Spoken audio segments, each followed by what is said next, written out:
kwedo gi koso ana ang'eyo ni Kenya is a multi-party democracy. Kenya nitie gi ratiro e Bill of Rights chapter 4 momiyo ng'ato ka ng'ato ratiro mar wacho gimoro wacho e lo chik. Koro onge ng'ama lawo. Iwacho gimiwacho no e lo chik chikoriti.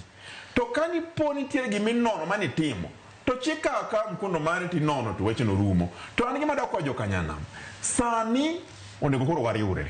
Sana jolony, jomiluongo ni professionals. Nyaka koro ong'ini ka giriwore to gin weche mane ma ginyalo konyogo minewa, rowerewa, owetewa gi mino mandala kucho. E weche mag budget, e weche mag siasa, e weche mag dongruok. Nikech nitiere jomolony mong'e weche gi.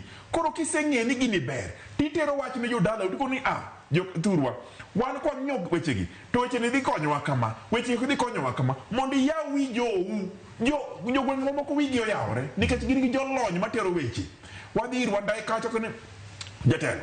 Sitima ni disetude ndi. To koro ere kuonde moko modong' mipani mondo wadhi nyis jowani be obire to wadhi ir badi wacho ni pesa ni sekele ndi. Ere pesa moro modong' minyalo miyo mondo wang'e kaka iloso ndara. Wacho kwa dhi kata maniro paranyo ndo mana ng'atwa cooperatives ka. Ere kaka wanyalo yawo cooperatives KJet nyota mag jorowere ma koro miyo pesa mag World Bank. Watero kanyo. Wacho kwa dhi kata maniro Blue economy cha. Wako ni wan gi wath ka, wan gi nam ka. Ere ka mane kaka wadhi konyore. Wami jowa tich, wariure paro. To siasa mar one term, siasa mar must go. Siasa no mano mana siasa mar pap. Siasa mar maendeleo mwadwaro jo kanyanam. Waberu jo maendeleo. Ero kamano. Fredrick Okang'o ja siasa gi Joshua